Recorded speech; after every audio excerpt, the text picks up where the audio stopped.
درود پڑھنے کے فائدے آخرت میں تو ہو گئی، شفاعت ملے گی، آپ کا قرب ملے گا، آپ کے ہاتھوں حوض کوثر پہ پانی ملے گا، لیکن دنیا میں بھی اس کے فائدے ہیں. اور یہ تجربہ شدہ بات ہے کہ جس کی زندگی میں مشکلات آ جائیں، جس کی زندگی میں پریشانیاں آ جائیں، وہ درود شریف کی کثرت کر دے.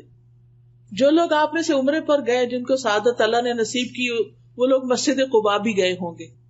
مسجد قباء جانے کا ثواب کتنا ہے کہ جو شخص اپنے گھر سے وضو کر کے چلے، مسجد قباء جائے، وہاں 2 رکعت نماز پڑھے، اس کو پورے عمرے کا ثواب ملتا ہے. یہ ہمیں نبی صلی اللہ علیہ وسلم نے ہی بتایا. تو مسجد قباء کے ایک امام ہیں شیخ صالح المغامسی.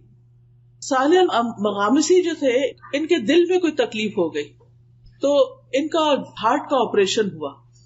جب ہارٹ کا آپریشن ہوا، آپریشن تو اچھا ہو گیا، لیکن نیکسٹ ڈے پتا چلا کہ خون واپس دل کے اوپر جم رہا ہے اور بہت خطرناک صورت پیدا ہو گئی ہے اور دوبارہ آپریشن کرنا پڑے گا.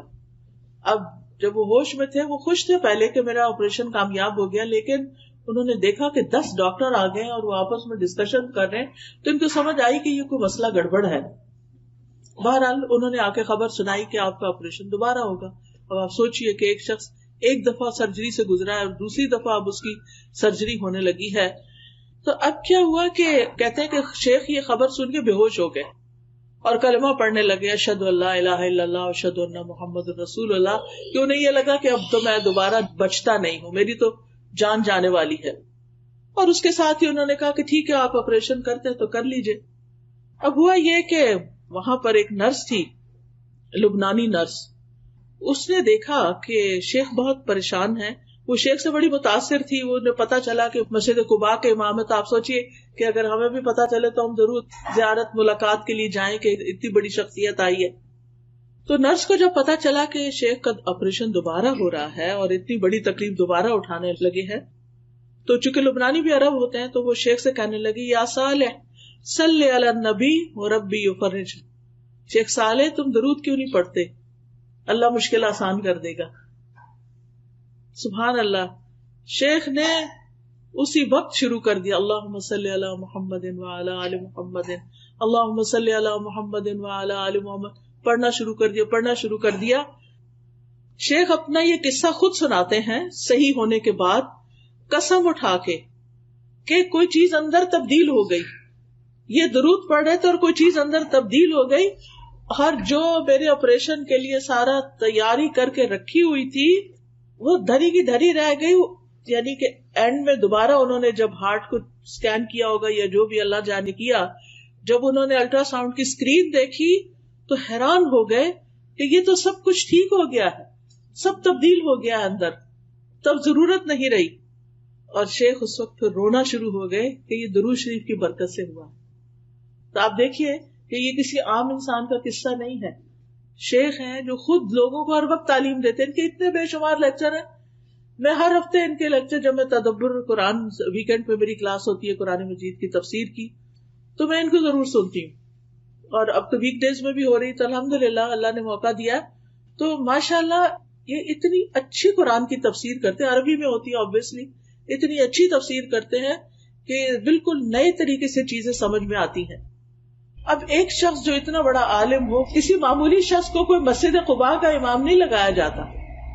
اس کا علم، اس کا تجربہ، اس کے کریڈینشلز کیسے ہوں گے.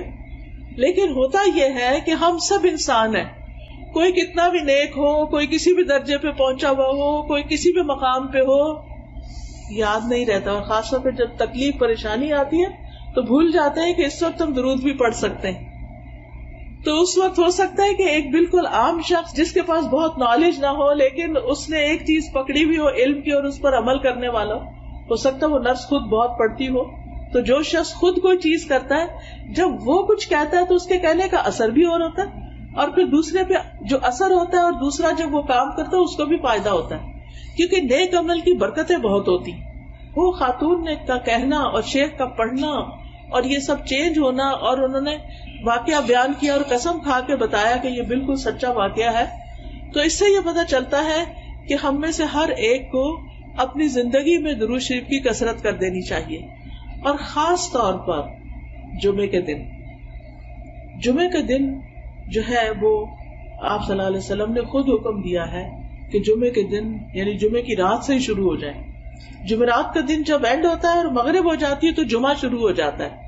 عربی زبان میں رات پہلے آتی ہے کیونکہ لونر کیلنڈر استعمال کرتے ہیں نا، چاند کا رات والا، تو وہ چاند کے نظر آنے سے شروع ہو جاتا ہے نا کیلنڈر. یعنی جس وقت چاند نظر آئے مہینہ شروع ہو گیا، رمضان شروع ہو گیا، آپ روزے سے پہلے ہی تراویح شروع کر دیتے ہیں. لیکن جو دوسرا کیلنڈر ہے ہمارا شمسی کیلنڈر، چونکہ ہم سورج کے ساتھ وہ سب کرتے ہیں تو وہ ہمارا دن سے کیلنڈر شروع ہوتا ہے، ان کا رات سے شروع ہوتا ہے. تو جتنا بھی عربی میں رات کا ذکر پہلے آتا ہے. تو جب رات ہو جائے یعنی کہ جمعرات ختم ہو اور جمعے کی رات شروع ہو جائے تو درود کی کثرت شروع کر دیا کریں. اللہ ہم سب کو توفیق عطا فرمائے، کیونکہ نبی صلی اللہ علیہ وسلم کا نام سنتے ہی ہمیں پڑھنا چاہیے، نماز میں پڑھنا چاہیے، دعا سے پہلے پڑھنا چاہیے، کسی مجلس میں بیٹھے ہو تو پڑھنا چاہیے. رسول اللہ صلی اللہ علیہ وسلم نے فرمایا جو لوگ کسی جگہ پر مجلس کریں، یعنی کوئی سوشل گیدرنگ بھی ہے لیکن اس میں اللہ کا ذکر نہ کریں اور نہ اپنے نبی پر درود بھیجیں تو وہ ان کے لیے نقصان کا باعث ہوگی. اللہ چاہے تو اس میں اگر کوئی ایسی چیز ہوئی تو اس پہ انہیں پکڑ سکتا ہے، چاہے تو انہیں بخش بھی دے. اسی طرح جو لوگ کسی مجلس میں بیٹھیں اور وہاں وہ اللہ کا ذکر نہ کریں اور درود نہ پڑھیں تو وہ مجلس قیامت کے دن ان کے لیے حسرت کا باعث ہوگی. یعنی آپ لوگوں سے شرمائے نہیں کریں، آپ جہاں بھی ہوں بات کریں، لوگوں کے جو ڈسکشن ہو رہی ہے اس میں حصہ لیں اور بیچ کے گیپس میں درود بھی پڑھ لیا کریں. اسی طرح اذان کے بعد درود پڑھیں، مسجد میں داخل ہوتے وقت درود پڑھیں، اللہم اغفر لی ذنوبی وافتح لی ابواب رحمتک، اور پھر اللہم صلی علی محمد وعلی آل محمد. پھر صفا مروہ کی سعی کرنے کے نصیب ہو، آپ جس وقت طواف کر رہے ہوں اس میں بھی، اور خاص طور پر جمعے کی رات اور جمعے کے دن نبی صلی اللہ علیہ وسلم نے خاص طور پر اس کی تاکید کی. پھر جب نماز جنازہ ہوتا ہے تو اس کی دوسری تکبیر جب ہوتی ہے اس کے بعد بھی درود پڑھا جاتا ہے. قنوت نازلہ میں پھر نبی صلی اللہ علیہ وسلم کا نام لکھتے وقت صلی اللہ علیہ وسلم لکھنا چاہیے، اور ہر وقت چلتے پھرتے، کھانا پکاتے، اٹھتے بیٹھتے، لیٹتے، رات کو سوتے وقت آپ درود پڑھتے پڑھتے سو جائیں، رحمتیں آ رہی ہیں آپ کی اور آپ نیند کی آغوش میں چلے جائیں. کچھ لوگوں کو انسومنیا ہوتا ہے تو اس کا ایک بڑا اچھا یہ طریقہ ہے کہ آپ درود پڑھنا شروع کر دیں، تسبیح کرنا شروع کر دیں.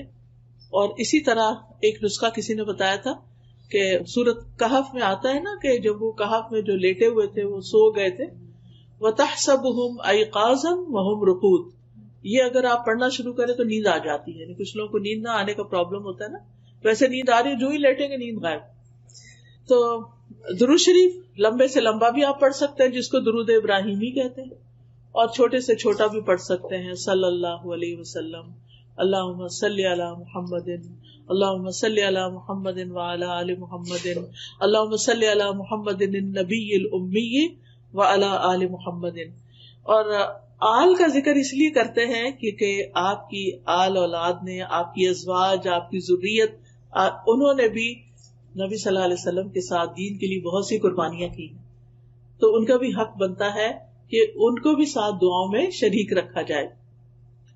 اور پھر آپ دیکھیے کہ نبی صلی اللہ علیہ وسلم پر سلام بھی بھیجنا چاہیے، اور یہ ہم خاص طور پر جب اتحیات پڑھتے ہیں تو اس میں سلام آتا ہے، السلام علیکہ ایھا النبی ورحمۃ اللہ وبرکاتہ، السلام علینا وعلی عباد اللہ الصالحین.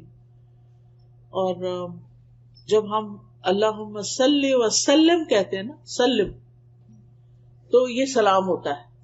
تو یہ والا درود جب آپ پڑھتے ہیں نا، اللہم صلی وسلم وبارک علی نبینا محمد، تو یہ بہت جامع سے الفاظ ہیں اور اس میں درود اور سلام سبھی کچھ آ جاتا ہے. فرشتے ہمارا سلام بھی نبی صلی اللہ علیہ وسلم کو پہنچا دیتے ہیں. تو بہرحال کرنے کا کام یہ ہے کہ ہمیں نبی صلی اللہ علیہ وسلم پر کثرت سے درود و سلام پڑھنا چاہیے، خصوصاً جمعے کے دن، اور پھر دعائیں مانگنے سے پہلے، اور پھر غم، دکھ، ڈپریشن، پریشانی، ان چیزوں سے بچنے کے لیے، بچوں کی ہدایت اور اصلاح کے لیے، اور اللہ تعالیٰ کی فوری رحمت حاصل کرنے کے لیے آذان سننے کے بعد. اور پھر یہ ہے کہ جو درود آپ نے خود پڑھا اور ہمیں سکھایا اس کو پریفرنس دیں، اس کو فضیلت دیں. بعض لوگ وہ درود نہیں پڑھتے، اپنے خود سے بنائے ہوئے جو ہیں ان کے پیچھے لگ جاتے ہیں اور ان کی خود ہی فضیلت بنا لیتے ہیں. تو ہم پر کوئی وحی تو نہیں آتی نا کہ ہمیں پتا چلے کہ کیا زیادہ بہتر ہے. تو وحی کے ذریعے نبی صلی اللہ علیہ وسلم نے ہمیں جو درود بتائے ہیں ان کی پابندی ضروری ہے. اللہ سبحانہ وتعالی ہمیں توفیق عطا فرمائے. سبحانک اللہم و بحمدک، اشہد ان لا الہ الا انت، استغفرک و اتوب الیک. السلام علیکم و رحمۃ اللہ وبرکاتہ.